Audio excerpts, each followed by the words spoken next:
परमात्मा ऐसा संगत जी प्रेम से बोलिए धन निरंकार जी। बोलिए सतगुरु माता सुदीक्षा सविंदर हरदेव जी महाराज की।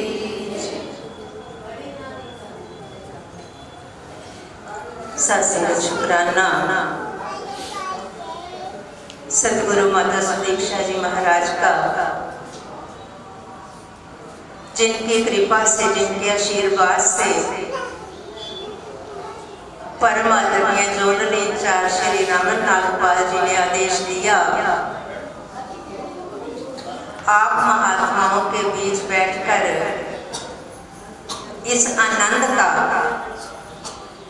इस भक्ति का और गुरमत सीखने का ये सौभाग्य दासी को बख्शा। आओ साथ दासी सारे प्रोग्राम में सतगुरु के चरणों में यही अरदास कर रही थी कि हे गरीब निवाज, ये जो संत महात्मा आप जी के प्रेम की डोर से बंधे हुए यहाँ पधारे हैं, महात्माओं की खुशी को दोगुना करने के लिए, ये केवल और केवल आप जी का परिवार ही कर सकता है। दासी के मन में ये भाव बिल्कुल ना आए कि शायद मेरी सेवा लगी है, ये मेरे कारण मुझे सुनने के लिए, मुझसे कुछ सीखने के लिए आए हैं।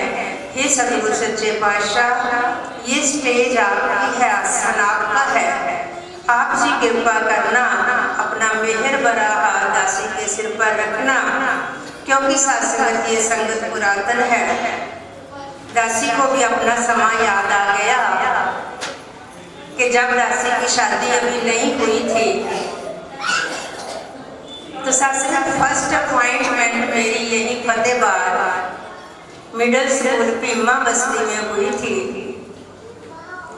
और परम आदरणीय कृष्णलाल नारायण जी के परिवार में दासी के पिताजी दासी को छोड़कर गए और सासंगत इन परिवार वालों ने सासंगत दासी को कभी ये महसूस नहीं होने दिया था कि मैं किसी दूसरी स्टेट में बैठी हूँ, किसी दूसरे प्रांत में बैठी हूँ, परिवार की भाषा नहीं मिलती और कोई शासन रिवाज नहीं मिलते, केवल और केवल सतगुरु का प्यार और सतगुरु के ज्ञान के ऊपर विश्वास। क्योंकि जब सतगुरु की कृपा हो जाती है, ये शासन से ब्रह्म ज्ञान की दात देकर अपने चरणों में स्थान दे देता है, फिर शासन कोई भेद, कोई फर्क नजर नहीं आता, क्योंकि जान लिया कि मेरी पहचान जो भी है इसके कारण है, इसकी कृपा के कारण है, इस ब्रह्म ज्ञान के कारण है। दासी सबसे पहले परम आदरणीय महात्मा जी को और बहन पुष्पा जी को 50वीं वर्षगांठ के उपलक्ष्य में शासन बहुत सारी बधाइयाँ देती है। सतगुरु गरीब निवास के चरणों में अरदास करती है कि बरसों बरस से इस जोड़ी को सेवा सत्संग में देखते आए हैं। ये इसी प्रकार शासन गुरु दरबार में समर्पित भाव से सत्संग सेवा सिमरन करते हुए जिंदगी का सफर खुशी खुशी काटे, क्योंकि सुखों की, संसारिक सुखों की कमी इस दरबार में नहीं है। संत भगत कभी भी शासनत भौतिक वस्तुओं की मांग लेकर सत्संग में नहीं आते, क्योंकि वो जानते हैं ये संगत मां सुखों का खजाना है। ये ऐसी मिठास है जो किसी के भी मन को खत्म कर सकती है। अभी शासन जो नजारा हम सबने देखा, ये मस्ती, ये आनंद क्या कहीं और मिल सकता है? ये शासन कोई कमी नहीं परिवार में, किसी होटल में भी अरेंजमेंट कर सकते थे, धूमधाम से खूब खर्चा वर्चा करके वहां आनंद मानते, लेकिन नहीं, इन्होंने अपने सतगुरु को पहल दी। क्योंकि सत्संगत इस विश्वास के साथ कि इतने संतों महात्माओं की जो आशीर्वाद मिलेंगे वो दुनिया की दौलत के आगे फीके हैं, कुछ भी नहीं है। सत्संग का संसार में देखें दासी बैठे बैठे दिमाग में सतगुरु बाबा हरदेव सिंह जी की वो बात, वो लाइनें याद आ रही थी कि या तो कोई दीवाना हंसे या तू जिसे तौफीक दे, वरना इस गम से भरी दुनिया में हंस सकता है कौन। सत्संग ये सारा परिवार किस प्रकार इस परिवार के साथ खड़ा होकर खुशी मना रहा है, क्योंकि मन से भेद मिट गए, फर्क मिट गए। आओ सत्संगत, अभी हमने वो आनंद लिया और अभी सत्संग चंद मिनटों में दासी अपनी बात कहेगी जो इस सत्संग का मुख्य उद्देश्य है। आओ सत्संगत, सभी संतों महात्माओं ने अपने मन के भाव सतगुरु को समर्पित किए। सत्संग इस बेअंत के गुण चाहे हम सारी रात गाते रहे, हरि अनंत, हरि कथा अनंत। ये जुबान छोटी पड़ जाती है इसका गुणगान करने के लिए, लेकिन सत्संग समय की अपनी मर्यादा होती है। आओ सत्संग थोड़ा सा विचार करें कि आज वक्त का पैगंबर किस प्रकार जीवन को बदल रहा है। कोई समय था मिशन के प्रचार का, ज्ञान को अधिक से अधिक बांटने का। आज समय है उस ज्ञान को कर्म में ढालने का, जीवन बदलने का।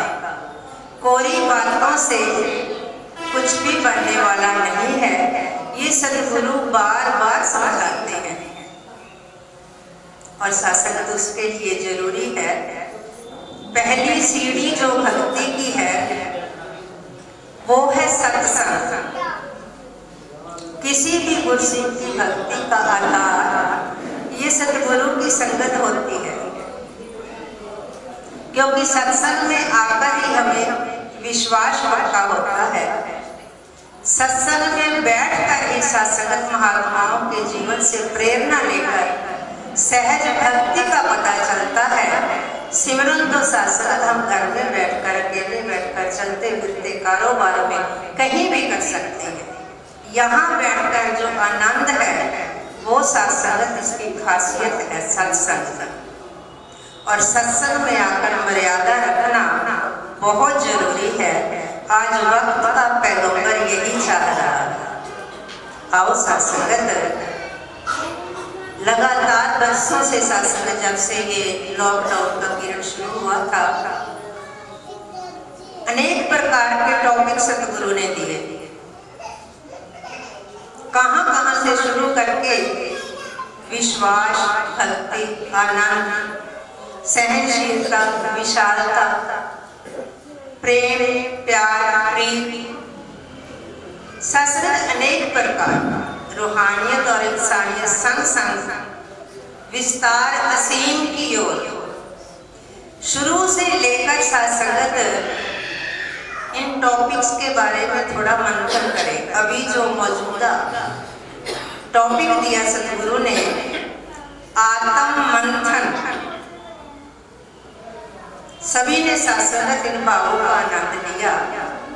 और सत्संग में भी हम नित्य प्रति सुनते हैं, लेकिन जो सतगुरु का आदेश था वो क्या था कि आत्म मंथन बोलकर, पढ़कर या सुनाकर कहने की चीज नहीं है। आत्म मंथन है अपने मन में विचार करने का, उनको मनन करने का, जीवन को बदलने का। आओ सत्संगत, आदरणीय राजपिता जी ने एक बार कहा कि दूर देखने का अगर शौक है साहिब तो दूरबीन नहीं, एक आईना खरीदो। आओ सत्संग आत्म मंथन, पहला टॉपिक विश्वास, भक्ति, आनंद। ये 3 शब्द साथ संगत सतगुरु बाबा हरदेव सिंह जी महाराज के उस साथ संगत लाइनों को याद करवाते हैं। एक को जानो, एक को मानो, एक हो जाओ। विश्वास गुरु के द्वारा दिया हुआ ये ज्ञान। मैंने किसी के विश्वास को नहीं परखना कि फला संत का विश्वास कितना है, वो सत्संग सेवा को कितना समय दे रहा है।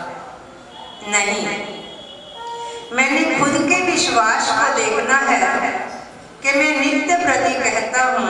अभी हमने पढ़ा, हे समर्थ परमात्मा, हे निर्गुण निरंकार, तू करता है जगत का, तू सबका आधार।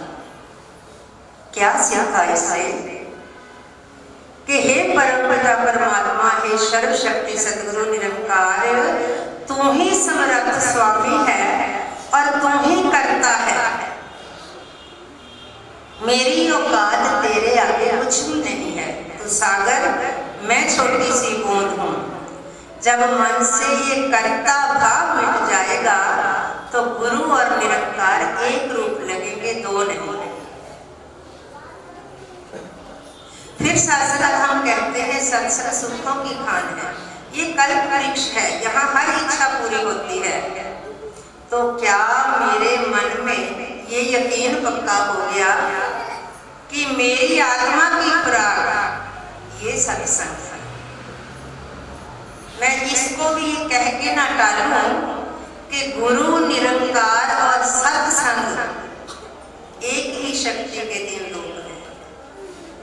मन से मानो, जब ये मानूंगा तभी इन संतों महात्माओं के प्रति विश्वास पैदा होगा। इनका मन से सत्कार कर पाएंगे।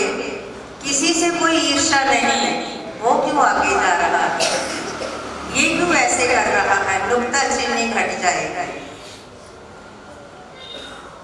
और सत्संग यही अरदास करने के लिए हम नित्य प्रति सत्संग में आते हैं। समर्पण सत्संगत इसका दूसरा स्वरूप है कि भक्ति में सहजता लाने के लिए समर्पण और शुक्राना भाव, मन में शुक्र का भाव आना। केवल जुबान से नहीं शुक्राना कहना, शुक्राने का आना मन में जरूरी है। तो वो कैसे, वो भी सतगुरु ने फरमाया।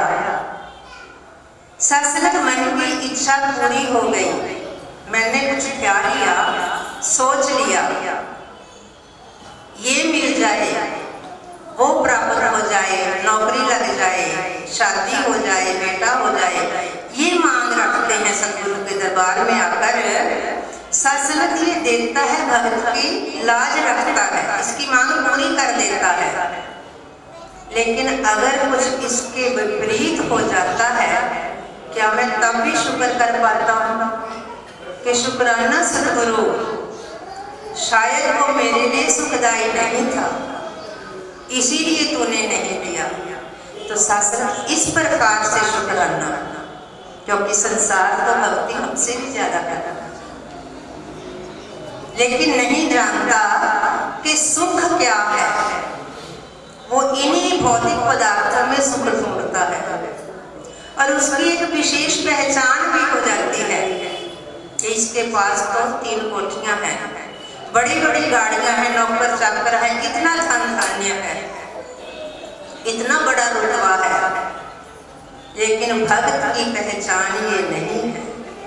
भक्त की पहचान है उसका समर्पण, उसकी सेवा, उसकी सत्संग और गुरु के ऊपर विश्वास। आओ सत्संग ये सीख ये केवल और केवल आप संतों के जीवन से मिलती है। समर्पण कैसे करें? शासन महात्मा सुकरात एक बार इसी प्रकार नदी के किनारे टहल रहे थे और शासन टहलते हुए वो बहुत विचार मगन थे। हम सभी जानते हैं वो कितने बड़े फिलोसफर थे। हर पल कुछ ना कुछ दिमाग में उनके बुद्धि में आता रहता, लिखते रहते। सचमुच वो ब्रह्म ज्ञानी भी थे। एक शासन नजर जाती है, एक छोटा सा बच्चा उस नदी के किनारे बैठा है। थोड़ी थोड़ी देर बाद हाथ में लिए कटोरे को नदी की तरफ करता है। पानी की लहर आती है, 2 बूंद पानी आ जाता है, बाकी वापस चला जाता है। सत्संगत अंत में बच्चा रोने लगता है तो सुकरात उसके पास आते हैं, बेटा रो क्यों रहे हो? कहते बाबा मुझे प्यास लगी है, पानी भरने की कोशिश कर रहा हूं लेकिन मेरे कटोरे में तो पानी आ ही नहीं रहा। रोते रोते उसने गुस्से में शासक को कटोरा नदी में फेंक दिया। अब वो कटोरा उस नदी में तैर भी रहा है और पानी से भर भी गया। तो छोटे बच्चे ने क्या कहा, बाबा मैंने तो अपना कटोरा ही इसको दे दिया, ये भरे चाहे ना। अब सुकरात क्या कहते हैं, शुक्राना परमात्मा, हे मालिक तेरा शुक्र है इस बच्चे की बात के जरिए तूने मुझे बता दिया कि इस परम पिता परमात्मा को पूर्ण रूप से समर्पित होकर जब भक्ति करते हैं तो ये किसी चीज की कमी रहने ही नहीं देता। मैं तो अपने ज्ञान के अहंकार में ही डूबा हुआ था कि मेरा विवेक, मेरी बुद्धि, मेरा ज्ञान मेरे पास इतना है और कुछ जानने की जरूरत नहीं है। लेकिन जब मैं इस कटोरे की तरह अपने मन को भी सतगुरु को समर्पित कर दूंगा फिर शासक वो सही आत्ममंथन कर सकते हैं कि मन से दूरी के भाव मिट गए, वैर ईर्ष्या द्वेष मिट गया, निंदा चुगली का भाव चला गया, दिखावे की सेवा मन से निकल गई, तो सत्संगत ये आत्ममंथन है। और सबसे बड़ा आत्ममंथन कि जो मैं यहाँ खड़े होकर बोलता हूँ, क्या वो भाव मन में कभी आया है कि जो मैं बोलूँगा सबसे पहले कौन सुनेगा? मेरी जुबान से निकली मेरी आवाज कौन सुनेगा सबसे पहले? ये निरंकार, इसी में जाएगी। और इसीलिए सतगुरु कहते हैं हर पल इसका एहसास। जब मन में ये एहसास रहेगा ये तो मेरे पास खड़ा है, सब कुछ देख रहा है। एक महात्मा कह रहे थे कि आजकल सीसीटीवी कैमरे लगने शुरू हो गए हैं, वो हर बात को कैच कर लेते हैं, लेकिन ये निरंकार का कैमरा तो सिटी स्कैन है, ये तो बाहर की तो करता है, अंदर की भी कर लेता है। तो आओ सत्संग पल पल एहसास करें, ना मन में कोई भय आएगा, ना किसी के प्रति कोई गिला शिकवा रहेगा, क्योंकि सतगुरु ने पहले टॉपिक में कह दिया था कान कान से शिक्षा कि अगर जीवन को सहज बनाना है, भक्ति को सहज बनाना है, मन में आनंद सुकून पाना है, तो सत्संग कण कण से शिक्षा लेनी होगी। छोटे छोटे बच्चे हमारे घरों में, क्योंकि हम गृहस्थी हैं, आदमी से ज्यादा परिवार की जिम्मेवारी औरत पर होती है।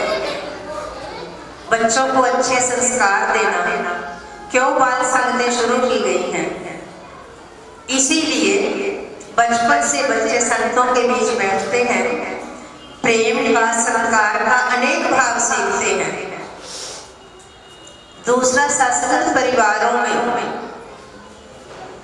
छोटी सी बात कह के दासी अपनी बात को खत्म करेगी कि सत्संग एक बार ऐसे ही किसी महात्मा से बात हो रही थी। सत्संग वो अपने किसी मित्र को सत्संग में लेकर गए। सत्संग की समाप्ति के बाद उसका मित्र पूछता है, भाई तुम कहते हो कि हम परमात्मा करते हैं, यहाँ रब दिखाया जाता है। परमात्मा के बारे में तो कोई बोलना नहीं, बस गुरु की ही बात की जाए। जो उठे वो ही कहे कि गुरुर ब्रह्मा गुरुर विष्णु गुरुर्देव महेश्वरा गुरुर साक्षात परम ब्रह्म तस्मै श्री गुरुवे नमः। कोई कह रहा है गुरु गोविंदो खड़े काके लागू पाए, बलिहारी गुरु अपने को बात गुरु की कर रहे हैं। तो शास्त्र महात्मा ने जवाब दिया कि गुरु ब्रह्मा विष्णु महेश कैसे है। ब्रह्मा सृष्टि का कर्ता जीवन देता है, विष्णु शाश्वत इसकी प्रतिपालना करता है, और महेश काल का देवता कहा जाता है जो सृष्टि का अंत करता है। लेकिन मैंने अपने सदगुरु के ये तीनों रूप देखे हैं। ब्रह्मा, क्योंकि ब्रह्म की दात देकर इसने मेरे जीवन से अंधेरा खत्म कर दिया, इस ज्ञान की रोशनी से मेरे को माला माल कर दिया। अब जो मेरा मन हर बात दौड़ता था माया की ओर, धन इकट्ठा करने की ओर, वो प्रवृत्ति बदल गई। किसी से नफरत नहीं रही, वैर नहीं रहा, वाणी में परिवर्तन हो गया। ये मेरे लिए ब्रह्मा है। मेरा गुरु विष्णु है, विष्णु पालन करता है। मेरे मन को यकीन हो गया कि जिस दांत दिए तो दूध भी दिया, ये तो रिज़्क देने वाला दाता है मेरा सदगुरु। मेरी चिंताएं खत्म होगी, मैं केवल कर्म करता हूँ। मेरा कर्म है परिवार दिया है, इसकी प्रतिपालना करना, इसकी सेवा करना, ये मैं कर रहा हूँ। और मेरे परिवार का ध्यान मैं अपने गुरु पर छोड़ देता हूँ। ये देता है मेरा ये परमात्मा विष्णु। काल, मेरे मन को जो 5 चोर चिपटे हुए थे, काम क्रोध लोभ मोह अहंकार, वो मेरे सदगुरु ने खत्म कर दिया, उनका नाश कर दिया। अब मैं लोभ करता हूँ सेवा का, लालच करता हूँ सत्संग का, प्रेम करता हूँ संतों महात्माओं से, इस परम पिता परमात्मा से। इसलिए तीनों रूप मैंने अपने गुरु में देखे हैं। और साथ सदगुरु ये चाह रहा है कि भक्ति हमेशा परिवार से शुरू होती है।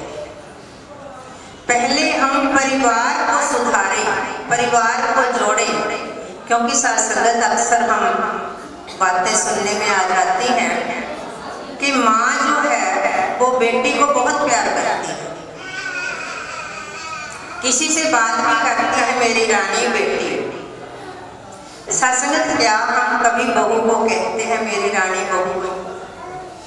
हम सत्संग घर में आए हुए हर संत को, चाहे वो छोटा है बड़ा है, कोई भी है, बड़ा अनपढ़ है, वो धन्य रखकर बुलाते हैं, हम भी धन्य रखकर बुलाते हैं, चरणों पे हाथ लगाते हैं। हम सत्संग बेटी के चरणों में भी हाथ लगा देंगे, बेटे को भी नमस्कार कर देंगे। लेकिन चाहता मन क्या है कि बहू को केवल मैं सिर पे हाथ रख दूं। तो सत्संग क्या उसमें निरंकार नजर नहीं आया? वो महापुरुष नहीं है। केवल रिश्ते में शरीर से जुड़कर हम ये सोच रहे हैं कि मैंने इसके आगे नहीं झुकना। आज सतगुरु यही चाह रहा है, पहले हम अपने घर से भक्ति शुरू करें। जब घर में प्यार होगा फिर ही कह सकेंगे कि स्वर्ग का नक्शा बन जाता है, जिस घर भी बस जावे ना, नाम च शक्ति यही लोगों बिगड़ी गल बनावे ना। तो आओ सत्संगत, आज ये पल ये घड़ियाँ जो सतगुरु ने बख्शी हैं, लाख लाख शुक्राना सतगुरु का। इन महात्माओं के लिए भी यही अरदास कि इन्हें और लंबी शासकत उम्र दे, हर बरस इसी प्रकार संगत का आशीर्वाद लें, अच्छा स्वास्थ्य बख्शे, ताकि सत्संग में बैठकर सेवा में जुड़कर इसी प्रकार इस भक्ति के रंग में लगे रहें। दासी अपने लिए भी सतगुरु के चरणों से यही कामना करती है कि ही सतगुरु गरीब निवाज हे देव समर्पित कर पाऊँ, हर श्वास तुम्हारे चरणों में दृढ़ से दृढ़तर होता जाए। विश्वास तुम्हारे चरणों में, विश्वास तुम्हारे चरणों में। प्यार से कहना